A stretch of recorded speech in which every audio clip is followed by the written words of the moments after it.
மனித மனம். மனித மனம் ஒரு குரங்கா? இல்லை.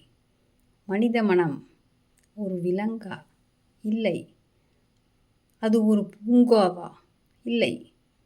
அது ஒரு போராட்டக் களமா? அது ஒரு தேரோட்டக் கூடமா? இல்லை. பின் அதை என்னவென்று சொல்வது? நம் வசம் உள்ள அழகிய நந்தவனம். நந்தவனத்தில் களைகள் களையப்பட்டு பராமரிக்கப்பட்ட புல்வெளிதான் இருக்க வேண்டும்.